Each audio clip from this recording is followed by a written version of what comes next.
for coming, giving up your afternoon to be with us.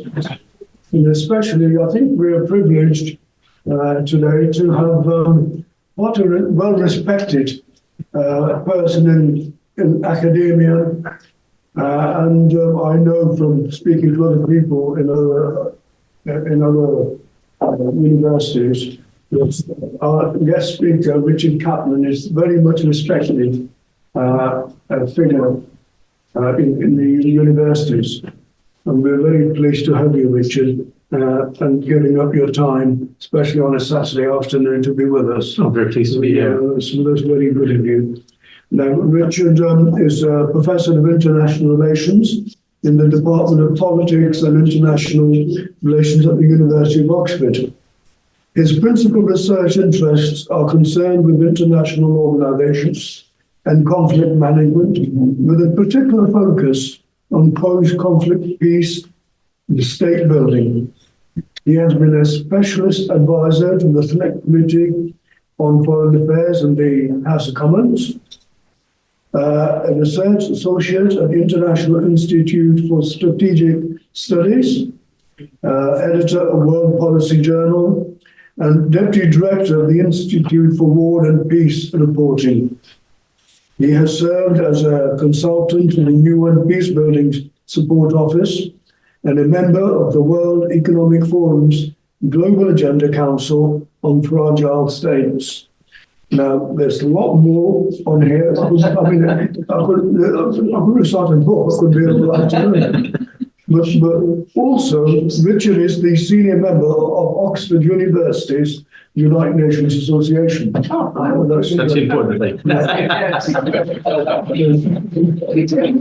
That gets applause. Richard, thank you for being with us, especially as we know what's going on in Gaza and in Lebanon. And I think it's quite an important time that you're with us. No, as they said, the floor is yours. Thank you. Well, it is a great pleasure, really, to be here with you. And I'm especially proud of the association I have already with the United Nations Association in Oxford, at the university. There's also a town United Nations Association you may be aware of, and they're quite active too. Maybe you've had some correspondence or interaction with them. So I'm going to talk today about an idea, and it is only an idea. By the way, can everybody hear me? Is my little bit louder? Okay. Especially those online. I'm sorry, I do apologize. I should have welcomed you too, being online. Can you all hear? Because there's nothing worse than being online and not being able to hear. We have been asked to turn it up a little bit, so I'll try to fiddle with things. But if in the room, I can't control that, but if in the room you cannot hear me, just raise your hand and I'll try to raise my voice. So I want to talk about, and as I said, it is an idea for, as is often said, the day after in Gaza, which is to say, when we achieve cessation of hostilities, that might be the ceasefire that's under discussion now. It might take other forms, but something more permanent than just a pause in the fighting. There are actually, and in some ways strangely, a paucity, a shortage of ideas that are circulating. Certainly the Israeli government under Benjamin Netanyahu has not put forward any ideas, concrete ideas. There have been very vague ideas. The Biden administration too has made reference to post-conflict, as we often call it, planning, but nothing really specific has emerged, and there's certainly nothing on the shelf that anyone is prepared to pick up and run with in the international community. So.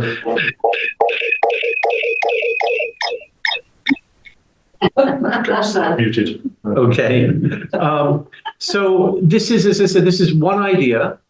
But it is an idea that has some traction in some circles. And I know that some of you have had some experience. I understand when I arrived and met some of you, have either been to the region or you've actually been engaged in volunteer professional work in the region. So, and of course, even those who have not cannot help but to be aware of the circumstances at the moment. So I'm going to present this idea in about 30 minutes, and then we can have a discussion on the basis of it, or maybe even a broader discussion if that seems appropriate.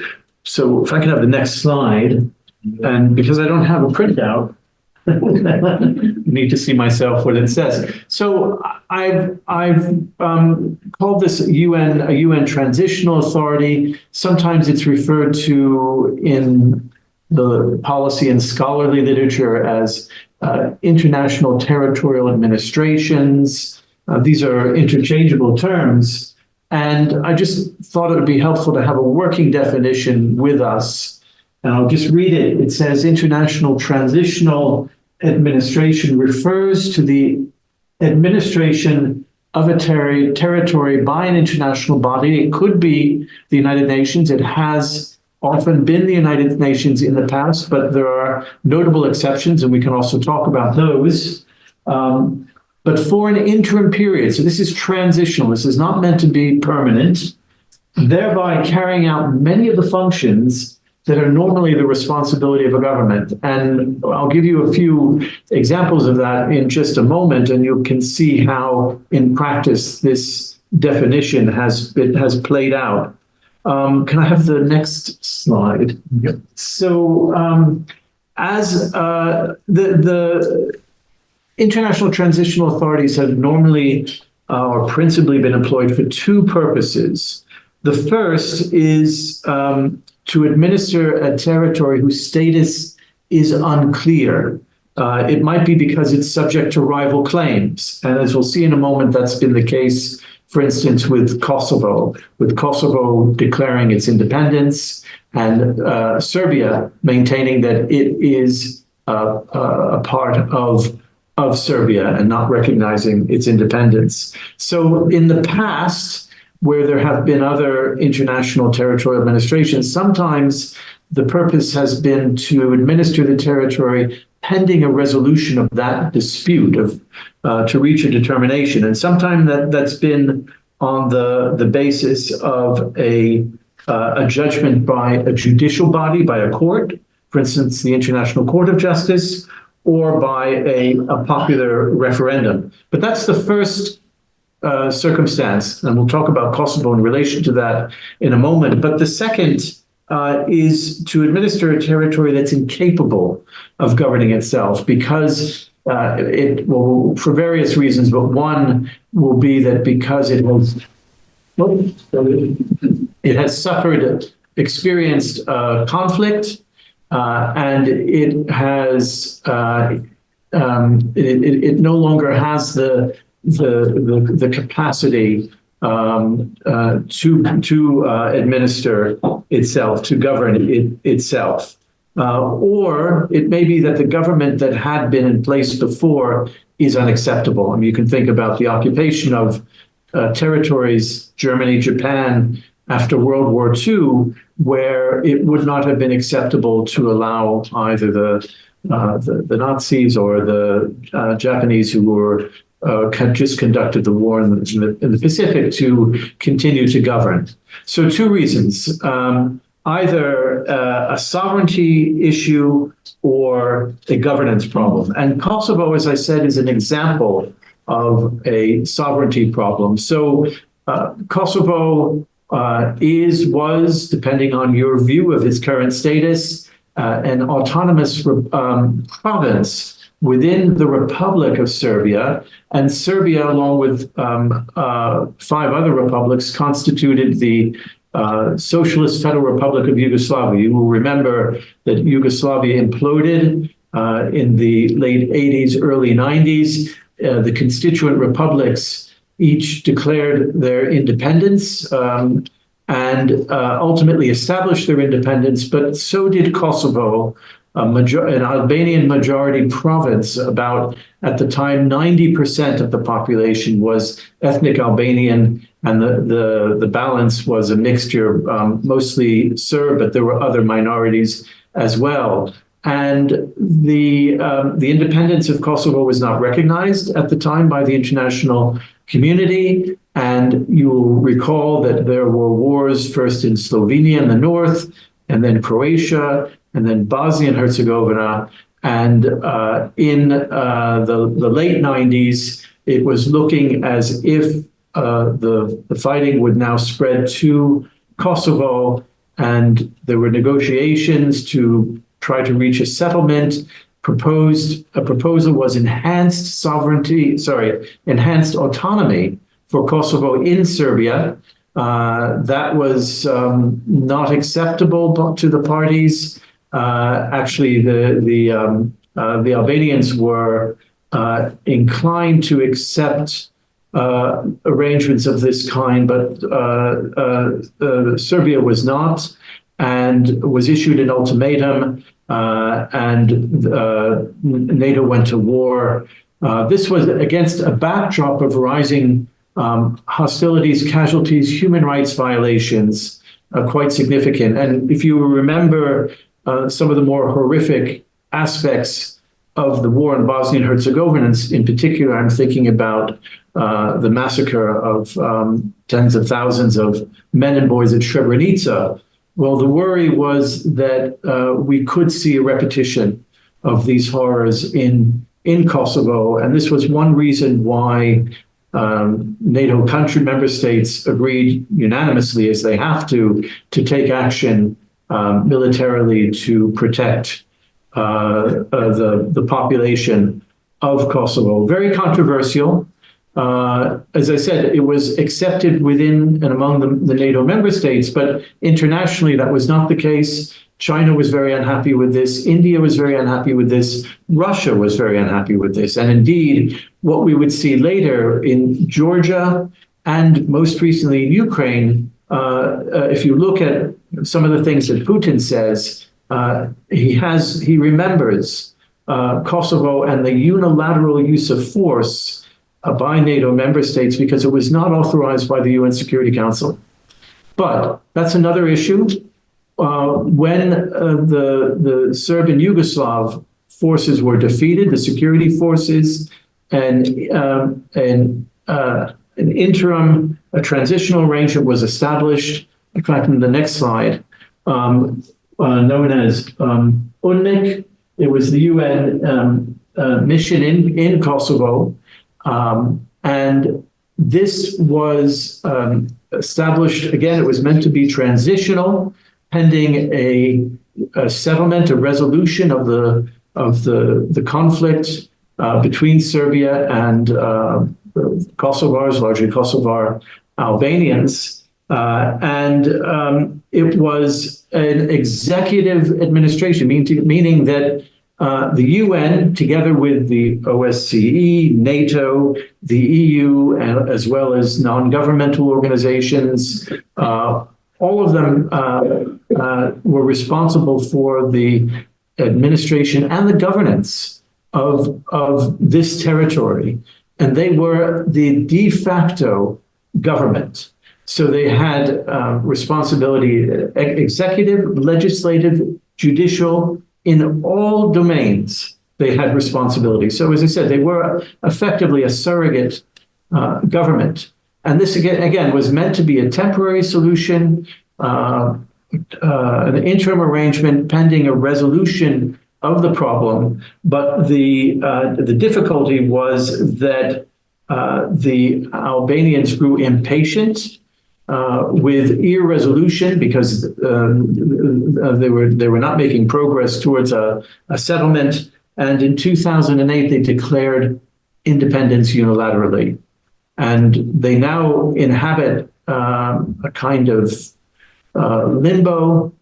Over 100 states have recognized Kosovo, but they don't have a seat at the United Nations, and they're not recognized by some of the major states in the world. Again, the ones that I just mentioned, Russia, China, and India, along with others. And indeed, not all member states of the EU recognize, because some of them, Slovakia, Greece, Spain, are concerned about the precedent that this sets, that minorities within a country can declare independence, and they have their own minority populations that are leaning towards independence. I mean, the Basques and Catalans in Spain, for instance.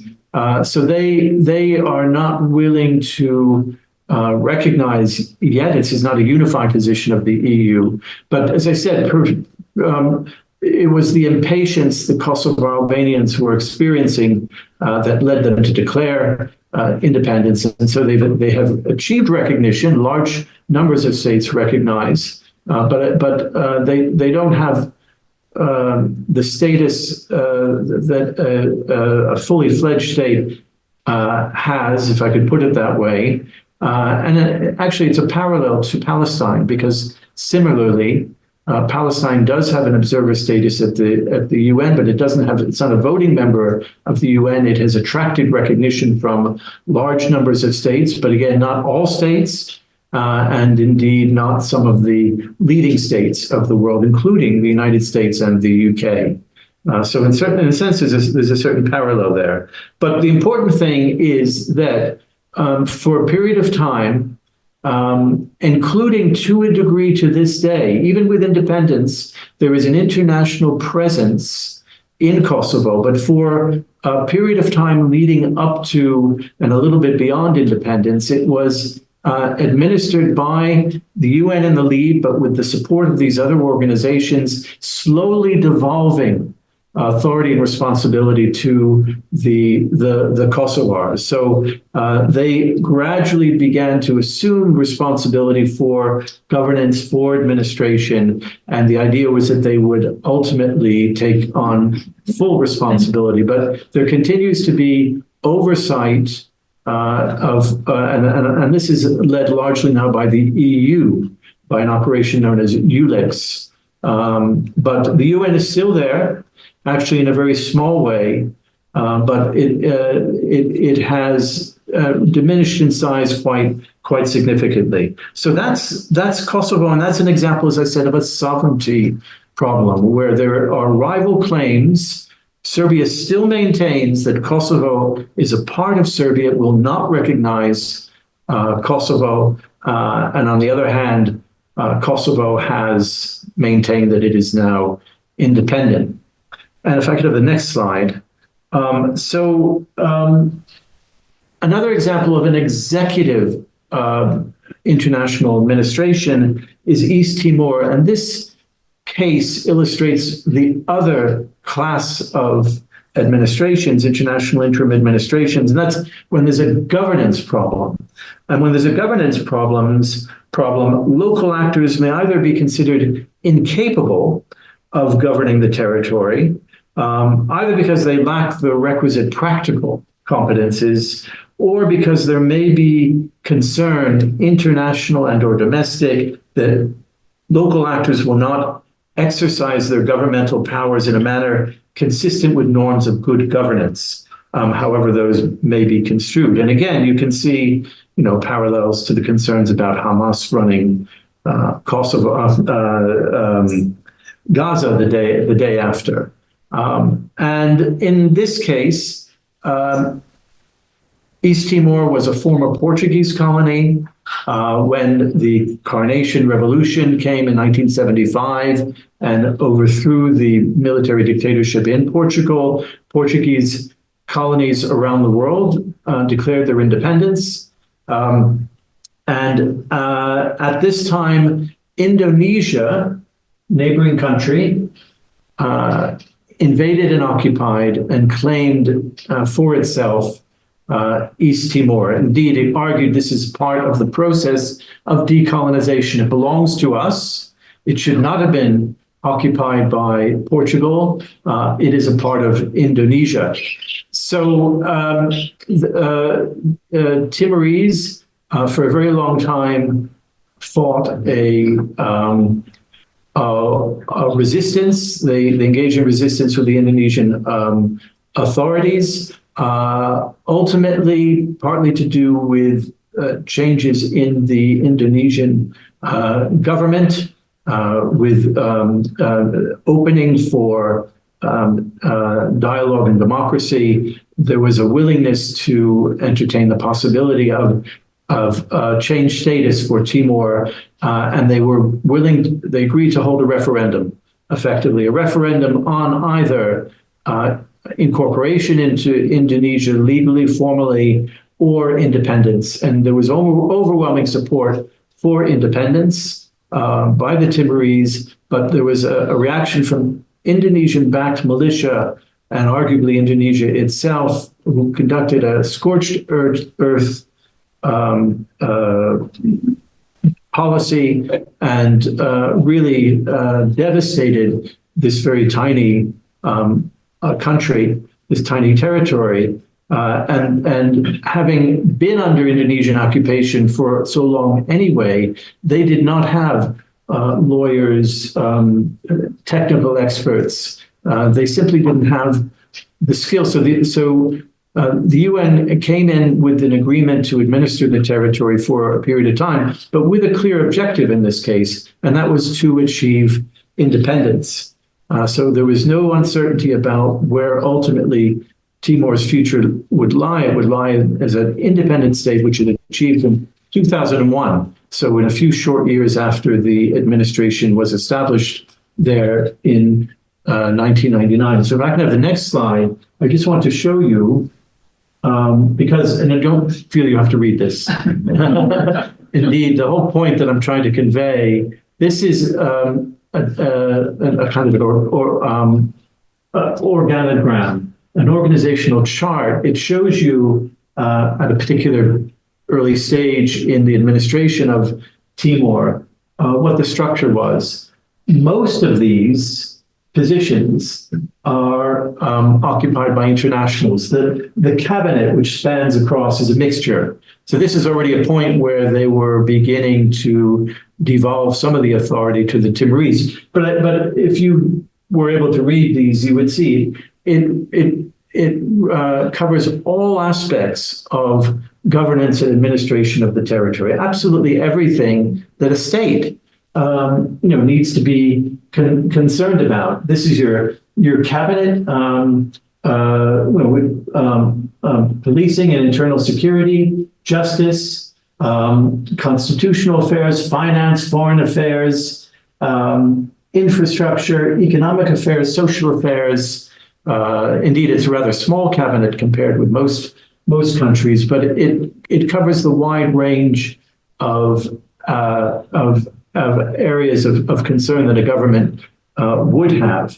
And I mean, just to make the point, as I said, that this is another, like Kosovo, another executive authority, and that they can take responsibility for all aspects. They are the executive, the legislature, the judiciary for a period of time until, again, independence is achieved in 2001. And in that period from 99 to 2001, there's this, as I said, a devolution of authority to the local leadership.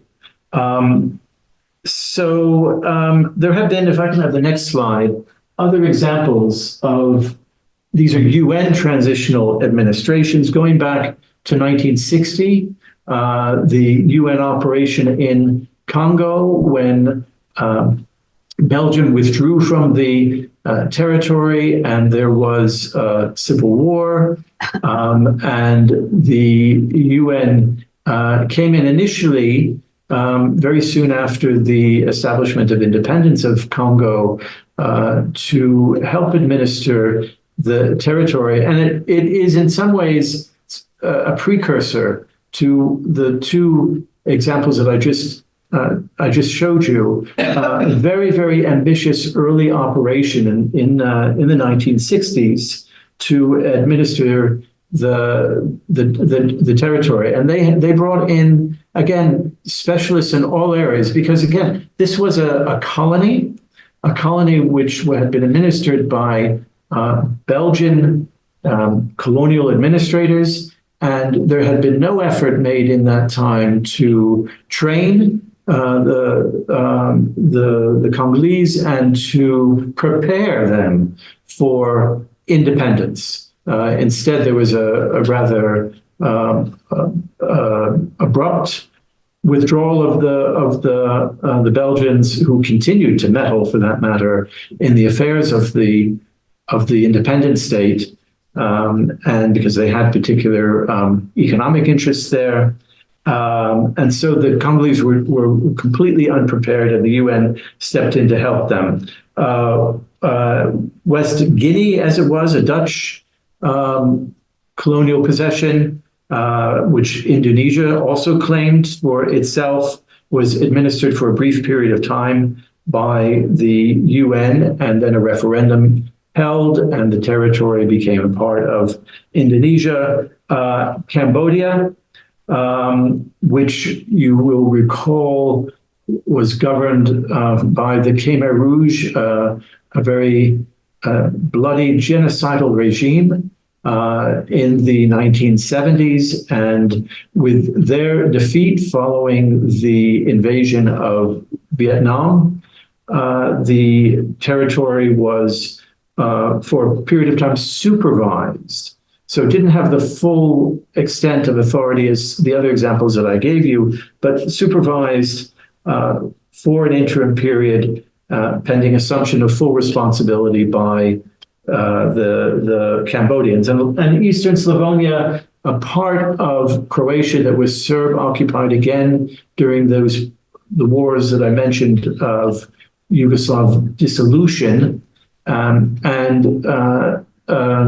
this was administered by the UN for a 2-year period of time, but with a very explicit objective, in this case, not independence, but reintegration into Croatia. And the point of that was to avoid a very bloody onslaught by the Croatians, which they had done elsewhere in Croatia, to take back territory that had been occupied by Serbs. And so this was meant to facilitate a peaceful transition to the reintegration of Serb-held territory in Croatia. And then if we go back in time under the League of Nations, you will also find examples. Danzig was also an international territorial administration, and the Sar Basin.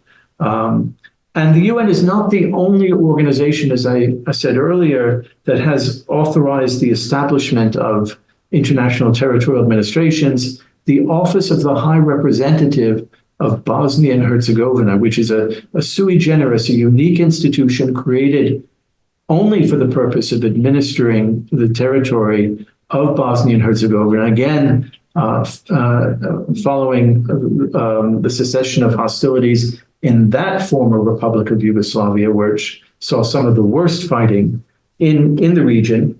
As I said, it's an ad hoc institution. It was created as part of the General Framework Agreement for Peace in Bosnia and Herzegovina, also known as the Dayton Peace Accord. And within that, the European Union has had responsibility for administering, not so much administering, but providing, again, supervision, but gives it, however, some executive authority. And the city of Mostar, which was largely divided between Croatians and Muslims, and so after the war, that city in particular had its own administration. So now we turn to Gaza. And as I said, the point of the slides that I've just shown you was just to give you a sense of historic precedent, so that the ideas that we're talking about now are not coming from nowhere, but there is actually a track record, which the UN has. And I'd say that Palestine is both a sovereignty problem and a governance problem. With regard to sovereignty, the international consensus is that the Gaza Strip, the West Bank, and East Jerusalem form an integral part of Palestine and have been occupied illegally by Israel since 1967. As I said, many states recognize the state of Palestine. Indeed, 146 out of 193 UN member states. But some, as I said before, some key states do not. Among them, the US, UK, France, Germany, Australia, Japan, and of course, Israel. Now, Gaza also has a governance problem. The nature and extent of the damage that Israel has inflicted on Gaza since October 2023 has rendered any Gazan authority incapable of governing without significant external engagement. Now, what form that engagement might take is what's the key question. But additionally, there is widespread international opposition to allowing Hamas, the governing party in Gaza prior to these recent Israeli incursion since 2007 until present. There's opposition to allowing Hamas to resume responsibility for administering the territory.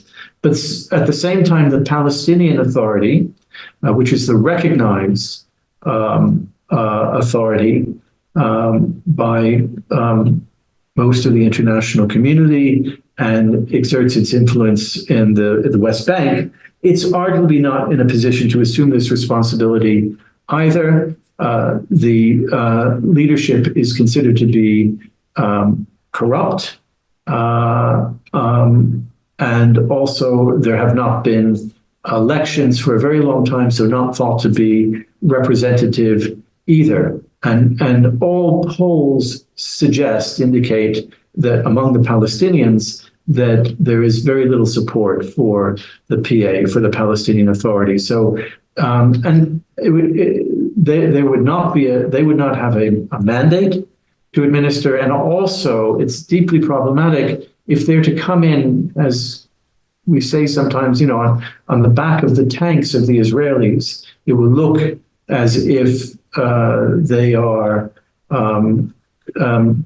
exploiting an opportunity created by the Israeli defeat of Hamas. So that is not a position that they would welcome. So there are options. If we can have the next slide. And you have to go now to the first. This is a series of, that's right, let's stop there. So one thought is that Israel administers the territory. What Israel has said is that it must continue, whatever the outcome, whatever form the day after takes, that it is insisting on having continued access. Even it had been suggested to position itself within Gaza in order to ensure its own security, a position which, of course, is universally rejected. That doesn't mean to say that there isn't recognition of the security concerns, legitimate security concerns that Israel has, but that it should be permitted at will to exercise security functions in the territory is universally rejected, I would say. And then another possibility is Palestinian administration. But again, there's no one in the shadows. It's not as if there's an administration in waiting, an administration in exile, notwithstanding a very significant diaspora community. But Hamas, as I said, has ruled since 2007. It hasn't been an environment in which there has been a vibrant civil society and the formation of other political parties, for instance, openly at least, and there have been no elections. So, they're not really prepared. The Palestinians are not prepared. And as I said, Hamas would not be acceptable to certainly the Israelis, but to the wider international community with some exceptions. And then the third possibility is what we've been talking about now, an international administration, an interim administration, possibly UN, but it wouldn't have to be UN. And indeed, some of the other proposals in this spirit, in this vein, that have been floated, the United Arab Emirates in particular have been promoting the idea of an ad hoc interim administration that would involve the participation of key states in the region and also the United States. There's not a lot of detail in what they have proposed, but I thought it was interesting that the UN was conspicuous by its absence. There's no mention at all in what has come out of the UAE of a role for the United Nations. And if I can have the next slide. So it can take many forms, but I just want to highlight what are some of the challenges and questions that such a proposition would have. So the first, so obviously security, the establishment and the maintenance of security, both within Gaza, but also in relation to Israel, will be of paramount importance and very, very challenging. Now, UN peacekeepers, as I'm sure you know, do extraordinary things, but are they up to the task of ensuring security in Gaza and in relation to Israel? It's really very questionable. I mean, even in Lebanon, where UNIFIL has been deployed, they have not been able to really fulfill their mandate fully there. And as you can see, Hezbollah has been able to establish its presence in the region and to militarize that region, notwithstanding the UN's efforts.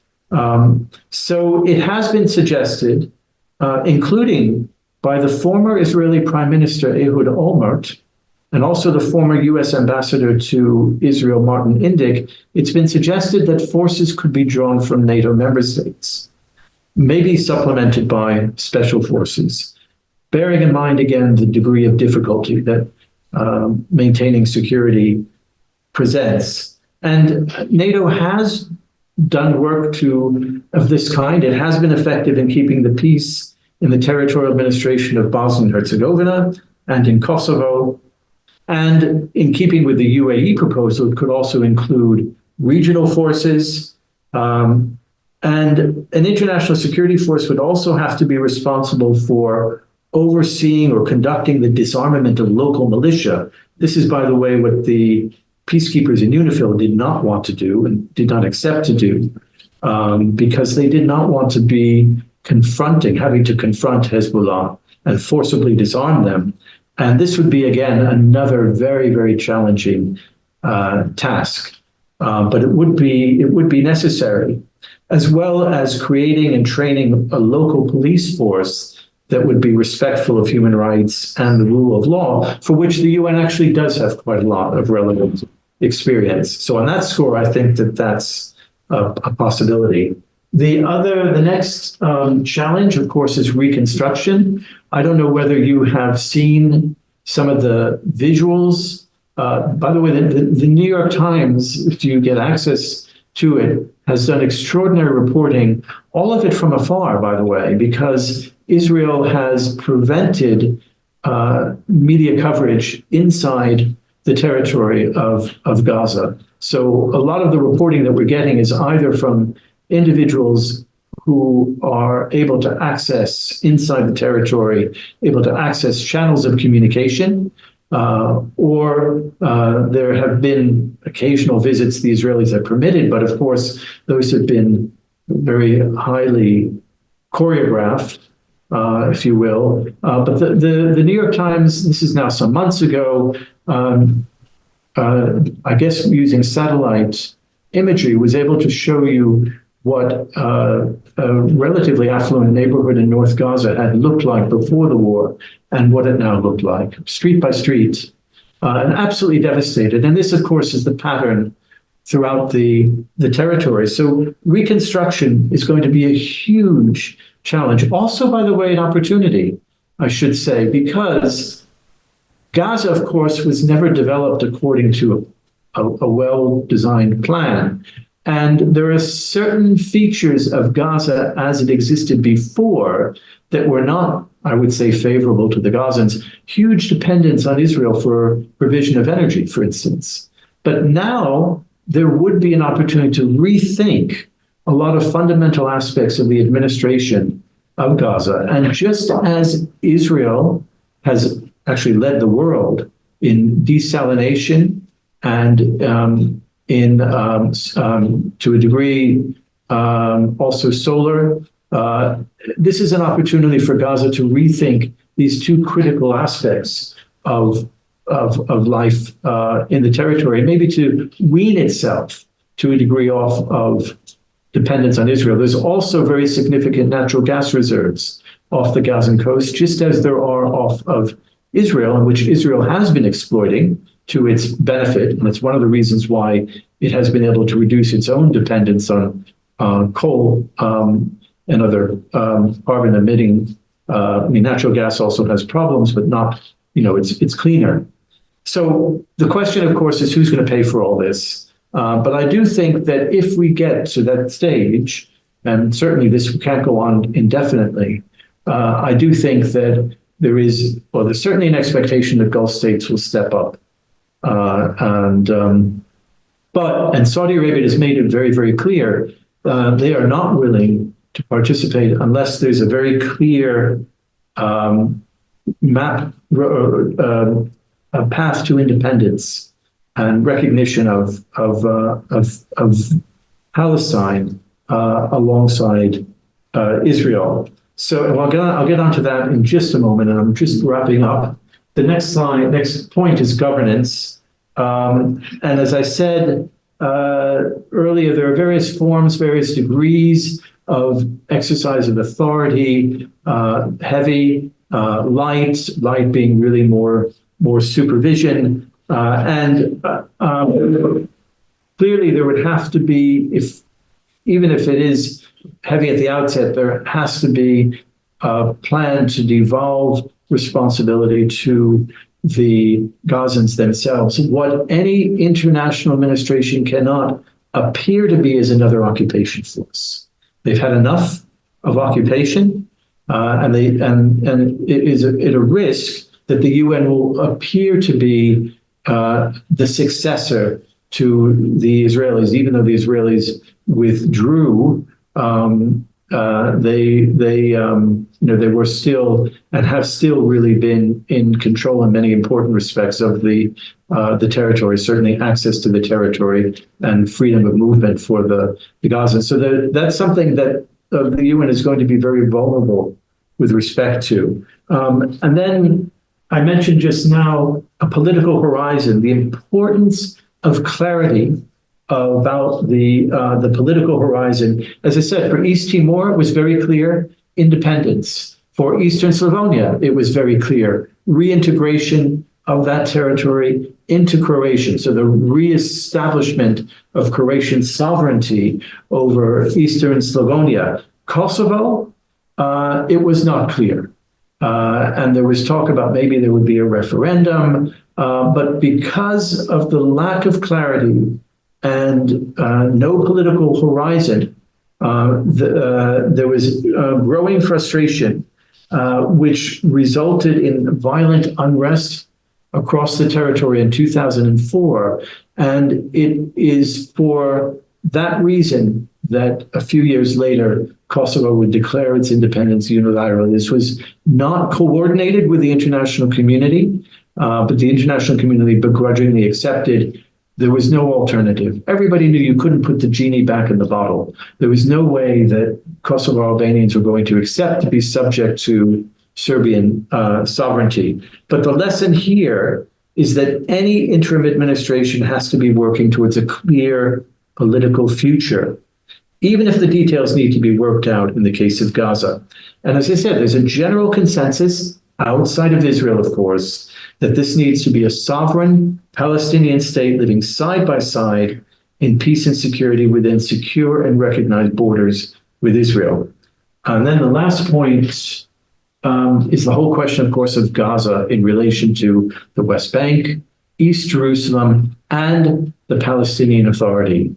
And on the latter point, the Palestinian Authority, I mentioned already the difficulties of the PA just coming in the day after, but it has been suggested by some that in effect, Palestinian Authority be dissolved, and that this is an opportunity to reconstitute, partly because of the corruption, and also because it was established within a process, the Oslo peace process, that envisioned a different future than the future that has unfolded. But I've spoken to Palestinians about this, and they're very, very reluctant. They recognize the problems of the PA, but they see it in the form of a ladder, and they've climbed slowly up this ladder towards recognition, towards establishment of statehood, and they feel this would be eliminating, removing a rung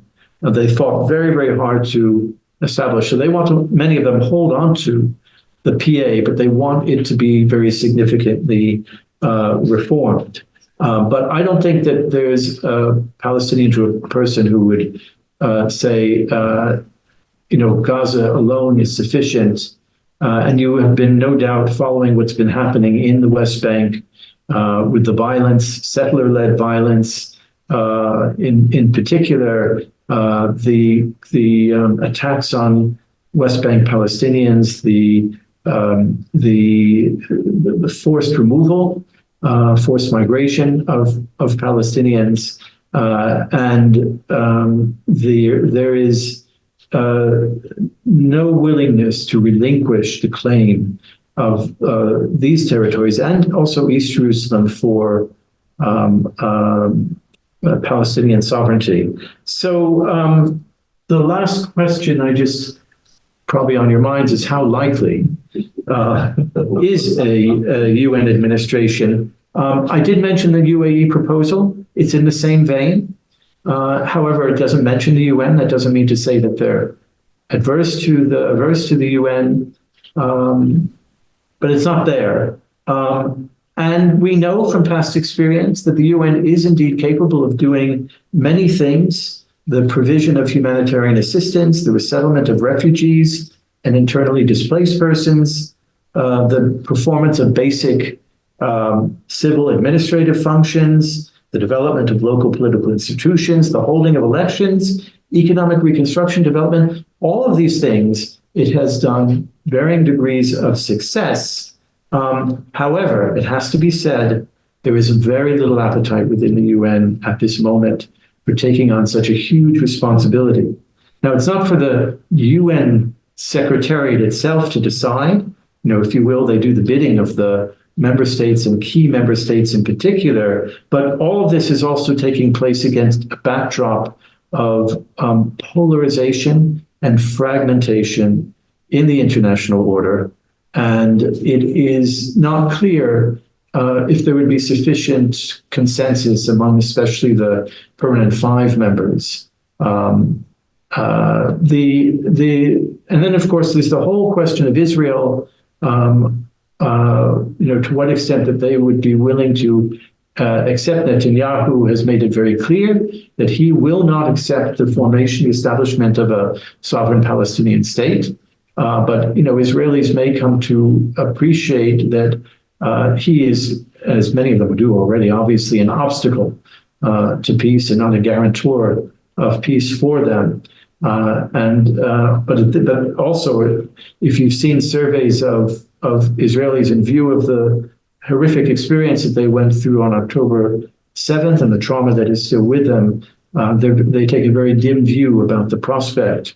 But I'm afraid to say it's not for them to decide, but their cooperation is really important. There are, however, we could talk about this further too,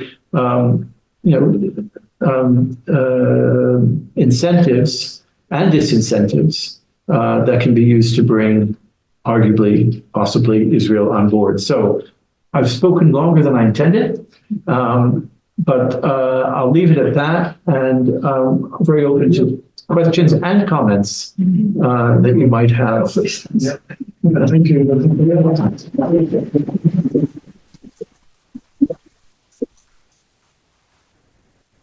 Shall I just- questions? Also, Online, maybe. See if there's any online as well. Do you want to?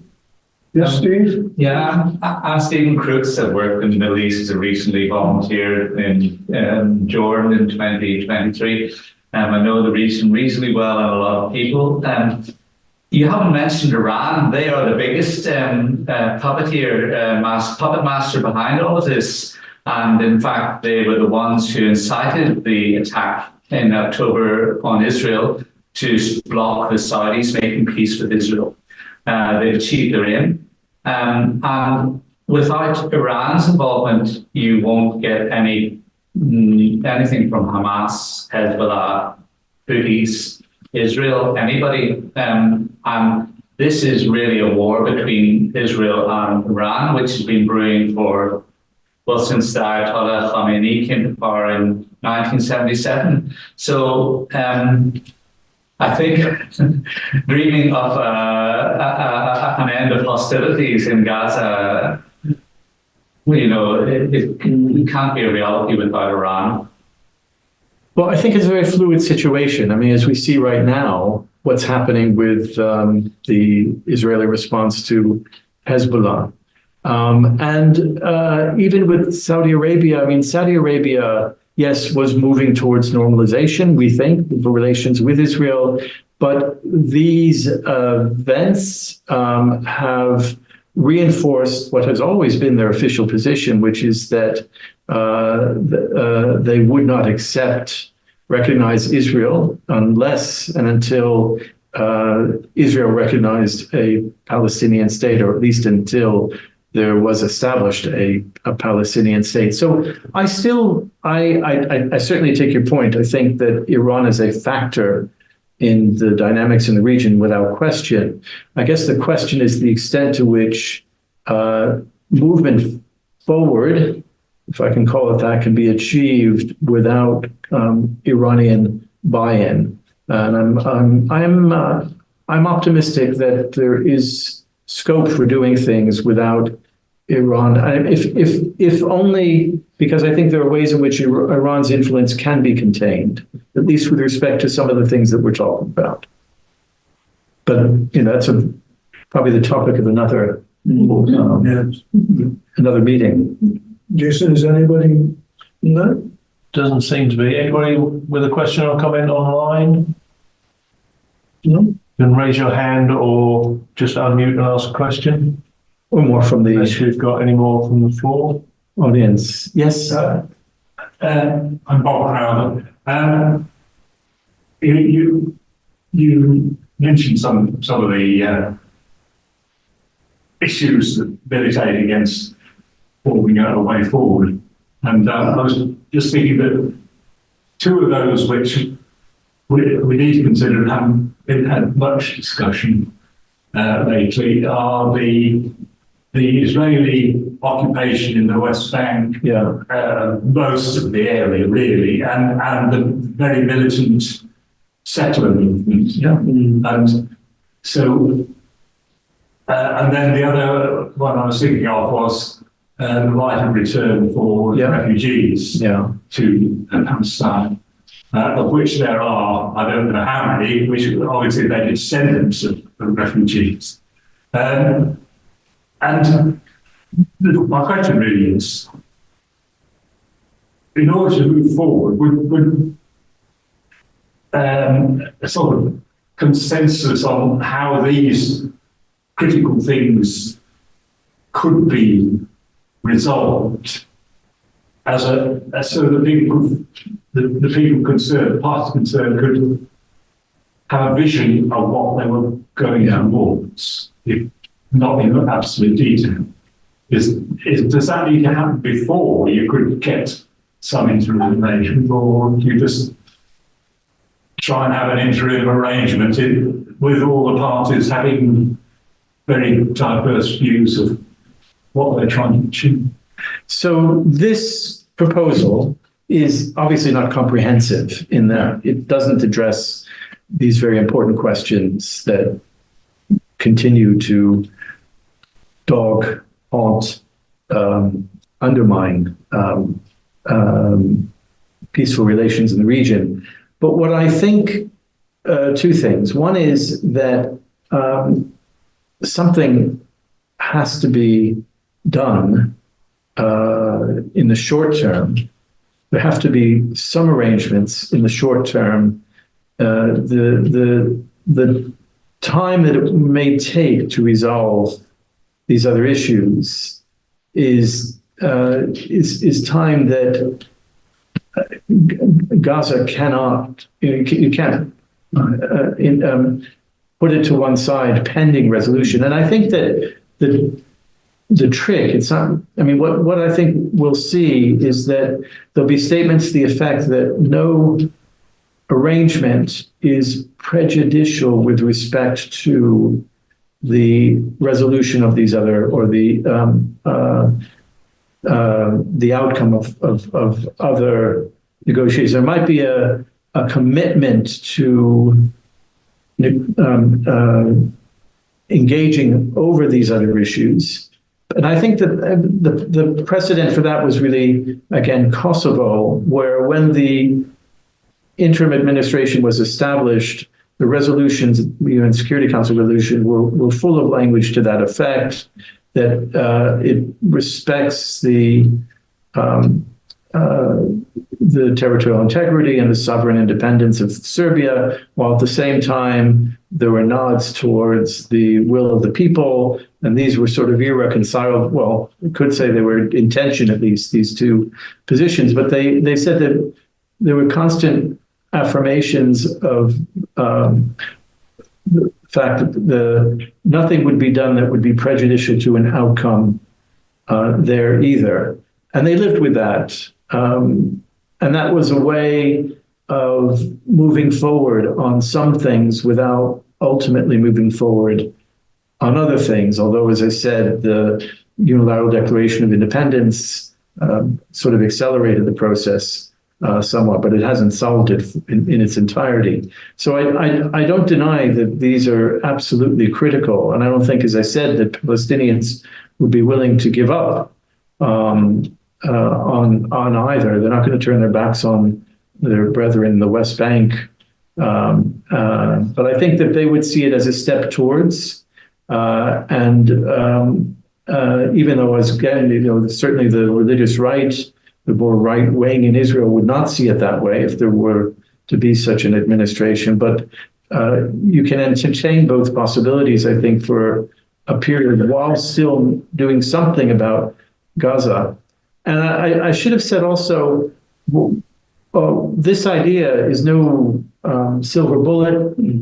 I think what many people see it as is there are no good options, but it's the least worst, least bad option, is what many people see it as.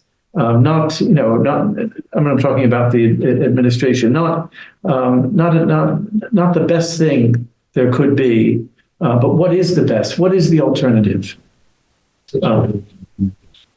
Yeah. I was interested in what you were just saying, and I was feeling echoes of Oslo. Yeah. Okay, we'll leave some issues till later, notably settlements and the state of Jerusalem and Israel that accelerated the settlements. And no doubt if you started focusing on Gaza, the rest of area C would become Israeli settlements. What do you think could be used to force Israel? I mean, okay, we've got Netanyahu, then we've got Smotrich and Ben Gvir, but what can be done to make Israel realise it's in their interest? I mean, okay, dealing with the settlers is good. I would drag them out of the West Bank government, but to realise, get Israel to this time play fair. Well, I mean, there are various leverage points, if you will. EU is the biggest trading partner with Israel, but because of its problematic past in the plight of the European Jewish community, they've been very reluctant to resort to sanctions, for instance. But that would be a wake-up call for the Israelis. There's no price to pay. I mean, obviously they're suffering I don't want to diminish by any means the insecurity and the physical violence that they have been subjected to, but there've been, and you could say that's the price that they pay for the policies that they have pursued, but they have been able, until this period actually, it was the view of many in Israel and many outside Israel that they were doing quite well. And, there was this horrific metaphor of mowing the grass. Periodically you might need to go in and, deal with security threats, but, we could live with that. But they were thriving in many ways. They were the startup nation. Economically, they were experiencing some of the best of their times. There have been rare moments, even George Bush Sr. Some of you may remember in the 1980s, 88, 89, I think it was, he actually denied Israel housing loan guarantees. This was when there was this great influx of Soviet Jews, former Soviet Jews into Israel. And there was, they wanted, in order to pay for the settlements, they needed credits in the open market. And the US, they wanted to provide housing loan guarantees, which would lower the interest rates for them. And Bush, to his credit, said, no, we're not going to give you housing loan guarantees for this. And actually it was a big moment. That was a wake-up call for the Israelis. And I don't remember exactly how that played out. Obviously, settlement expansion has continued. But that was just a very, if you will, minor tightening of the screw. There's more that can be done in that way. And there's also more that can be done, I think, in terms of incentives. Saudi Arabia is one of them. It's very clear that they desperately want to have better relations, so-called normal relations with Saudi Arabia.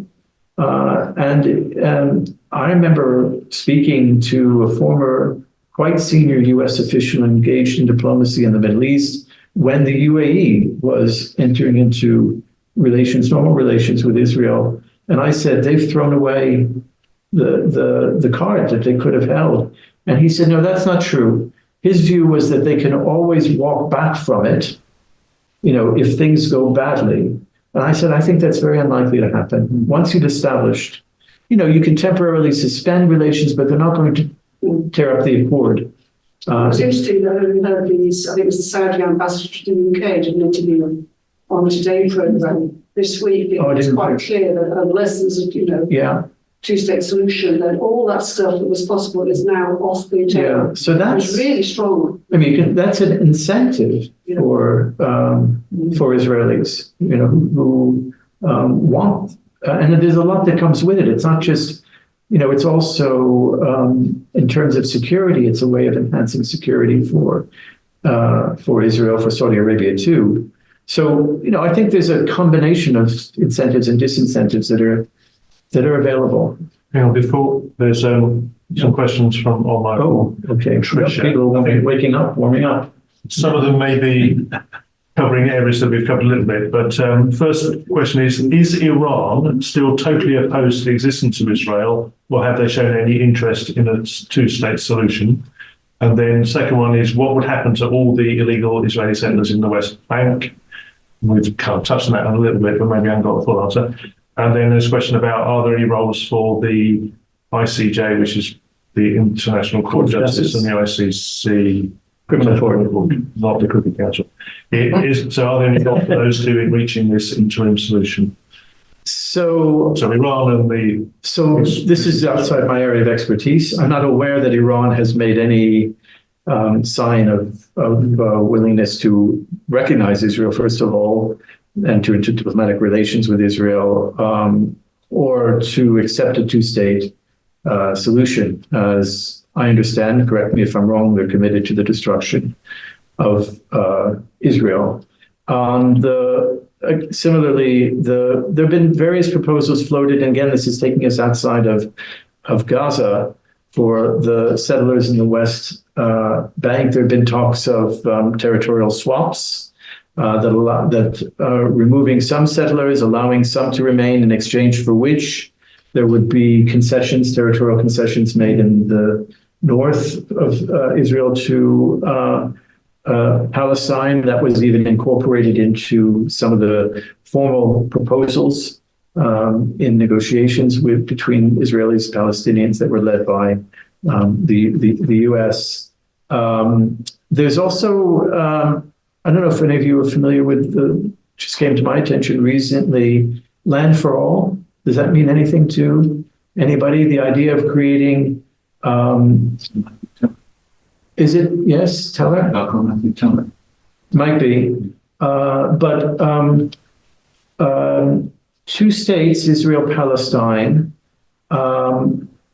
whereby the West Bank would be Palestine. Settlers could agree to remain there provided that they accept the sovereignty but they could only vote as Israeli citizens in Israel. So they wouldn't be in a position, and similarly, there would be some parallel arrangements made for Palestinians. It is a way of diluting the importance of the borders. And there have also been some who now argue not two states, but one state. I mean, in a way, the South African model, where everybody is given equal rights and has a franchise, and but you have to ask yourself the feasibility of that proposal. Yeah. Richard, thanks very much. And sorry I was a bit late for the start of it, but I love the optimism of that last point. Wouldn't that be great? But I just wonder, you mentioned about Saudi being really quite an important player in it. And that interview, I think the ambassador was talking about, yes, they would fund the reconstruction of Gaza, which would be a terrific thing. So I think they have a pivotal role in kind of the future of Gaza, but of course they have such an important relationship with the US and with Israel. And therefore, their regional influence, I think, would be important. But I guess the point about the transitional arrangement or some sort of governance of Palestine, when you look at the map, when you look at how it has become pockets of community, and therefore being pragmatic about this, how do we negotiate, or what is the feasibility of negotiating a redistricting, for want of a better term, of the territory, so that you get the security that Israel and settlers need? And I realize that this is something that we have to hope for post the November the 5th election in the US, but that the only way that you can have a truly viable Palestinian state is if you have some degree of contiguity with the land mass. And therefore, the international community has to step back and put pressure on Israel on this is in its long-term interest. It is in the interest of the region as well. I quite agree. Again, we're outside Gaza now and talking largely about the West Bank because there's no question, of course, of allowing settlement, although there's talk about it in the among some Israelis, but there's no realistic proposition that Israel would resettle parts of Gaza. But this is a problem that's obviously been part of the strategy, hasn't it, to undermine the prospect for a viable. For years, the mantra has been a two-state solution, and time is running out. But there comes a point when time has run out, and the question is that where we are now? For the reason that you mentioned, because when you look at the distribution of communities, it's very hard to imagine a viable state under those circumstances. And it's not even just, it's also the transport infrastructure, the way that the roads have been constructed to facilitate the settlers' easy access, but at the same time to bifurcate, trifurcate, divide up the territory. The wall, of course, has been an enormous imposition, keeping communities away from their fields and olive groves, and so I quite agree, and you know I don't know some of these proposals, single states, even land for all, some of the land swaps that might allow for the association, if you will, of territories. But yeah, it's already, even at this point, even if there were to be the establishment of a Palestinian state on the basis of the distribution of land now, would be highly problematic. And I think that any sensible person recognizes that. So I don't, you know, I think the only thing one can say is that it's foremost in the minds of people who are serious about a viable future for a Palestinian state. And I realized there was the ICJ, ICC question. The ICJ has again affirmed the illegal occupation only just recently, and that can only help.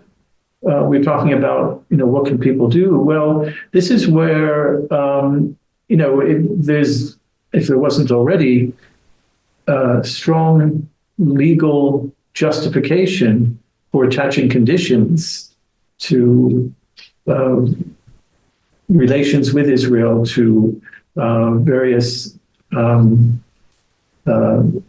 commercial and other engagement with Israel. I mean, even before this time, there have been modest efforts were made and unwillingness to accept as part of trade agreements goods that were produced in the occupied territories. There was a campaign, many of you may have seen, of labeling goods, agricultural goods that came from settlements. And I know that was challenged. In fact, I remember speaking to a lawyer from the EU who said, I can't believe that the UK does this because it's in violation of EU regulations. And I actually had a photograph. I happened to have a photograph on my phone from my Tesco where it had such a label. And he was really shocked. But, you know, how many people are actually going to act on the basis of that information? And I don't know the status of that at this moment. Obviously, Britain is free to do what it wants with it. Maybe the first time I felt a benefit from Brexit. Jason, you're going to... Yeah, I'll bring it back to the issue of Gaza or any kind of international interim solution. And, you know, you've got a situation like Saudi Arabia, and in some ways you could argue, well, it's, you know, the UN, I suppose, is so associated with Western nations that is it ever going to be acceptable in a Palestinian territory? And Saudi... To whom? Acceptable to whom? To the Palestinians, I suppose, and to the other states in the region. So Saudi has, I suppose, the advantage that it's in the region, and so maybe kind of more acceptable, maybe not to Israel, but if it has a good relationship with Israel, maybe that's an answer. But equally, there's lots of problems with that as well. You know, it's not a democracy. You know, it's very, you know, there's a lack of human rights in Saudi. It's a very hardline Muslim state, and you have a significant Christian community amongst Palestinians, which often gets forgotten about. Yeah. You know, and having quite a hardline Islamic state running an administration in Gaza, you know, it does seem as though whatever options there are significant issues with all of them. So it's, you know, how do we resolve? Well, it would be multinational if it were anything. It wouldn't be any one state that had response, although there might be some states that were more influential than others. And I think that Saudi Arabia's influence would probably be diluted. I think a lot of people are counting on Saudi Arabia to write the check in a way. And I don't even know how much they want to be on the ground present. But they do want to have a say, certainly, in the design, the construction, and the actual administration, I would think. but it's unclear exactly which states might be willing and which states might be acceptable. I think the UN is actually more welcome, I think, among the Palestinians than the Israelis. The Israelis, well, you only had to hear Netanyahu's speech to the General Assembly yesterday, but they take a very dim view of the UN. The Palestinians, they've benefited to an extent, anyway. It's been their lifeline in some respects, and I think that. But as I said, there are all kinds of possibilities here. The UN, when Bosnia and Herzegovina war ended there, this was also a low point for the UN, partly, in the region, because it was UNPROFOR, the UN Protection Force, that in the eyes of many people in the region had failed miserably to protect. I mean, it's an unfortunate name that was given to the peacekeeping force. And so it was a low point, and it was thought, well, the UN is not the proper organization now to administer the territory. That changed already when it came to Kosovo. So my point is simply that there are lots of, I think, possibilities and combinations. So I don't think the UN is out of the picture. What role they would play in, I think the Israelis would say, a role for security, forget it. That's just not something they're capable of doing in these circumstances. Maybe it's okay monitoring a ceasefire in, I don't know, Sierra Leone, but not Gaza, not in view of what we've seen, what we've experienced. I think they would say we just do not have confidence. And I don't think that's an unreasonable point for them to make. But I think that, as I said, there are forces out there that it would be challenging for them too. It'd be challenging for anybody. But I do think that there are forces that are available. But just the last point I was going to say about Saudi Arabia, I'm also reminded about when Syria had the mandate under Arab League after the civil war in Lebanon, and look where that went. Ultimately, relations between Syria had particular interests, and that was what was problematic. And I think this is what you're hinting at, that Saudi Arabia and other states will have interests. And that's why, again, historically, peacekeeping forces have been disinterested parties. And why we have not wanted the major powers, with notable exceptions, to participate in peacekeeping, because they did have interests. And those would be in tension, arguably, with the exercise of their responsibilities. So there is that problem with any states that might be involved. I finally want to ask, what leverage does the US will have now against Israel, considering they've been being ignored by the Israeli government? Well, I mean, obviously, this is a very current or future. We don't know what will happen after November. Yeah. So it's a difficult period because we're in that, such a tight race, and we're coming up to the election, and it's an issue that arguably has consequences for how the public might vote in the United States. And so particularly Kamala Harris has been very cautious, walking a real tightrope in terms of not offending two different constituencies, which is very, very difficult, whose support she needs. So it's not a moment where we can expect, I think, decisive action on the part of the United States. At another time, I think, post-election, depending, of course, on the outcome of that election, I think that there is, as we've been saying, there are leverage points. I think if there's a willingness, and I did have the impression, because of how awful, the events of October 7th and the aftermath, the only silver lining I could see in any of this was that maybe now this will be the ultimate wake-up call, and that is actually, some say, what Hamas was seeking to do. They saw the trend was, as we've been discussing, normalization, Israel, Saudi Arabia, and that would have been the maybe the nail in the coffin as far as they were concerned. And this disrupted that.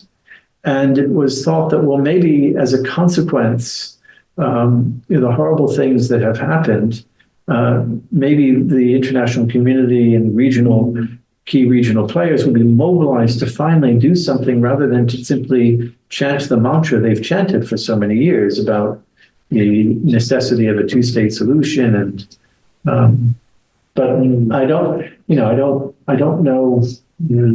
It's there. The potential, I think, is there. But will states that have that exercise it?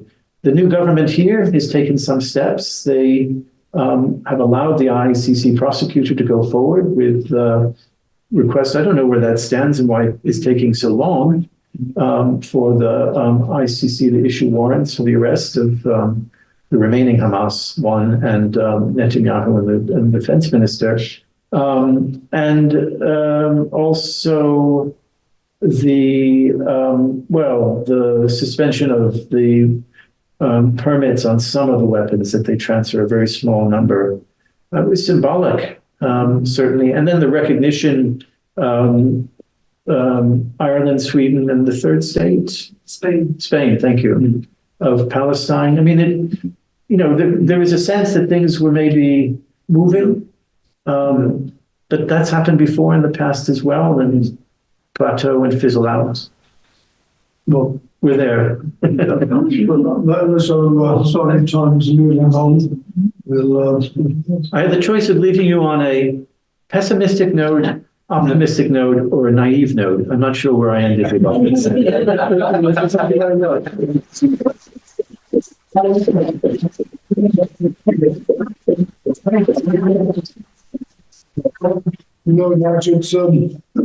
It's a question we'll probably have to come back to, revisit in a few years and see how events unfold. Yeah, I quite agree. Next 4 or 5 months. I quite agree. Yeah. Well, I just want to say thank you for all of you to come along. Thank you, Matt. Good to see you. Thank you very much indeed for coming. And all those online, thank you for joining us. Yeah, that's good to see you. Thank you. Yeah, see you. Bye-bye. Okay. Well, thank you. Thank you. No, pleasure, really. Thank you for the opportunity. Thank you very much. Thank you. Okay.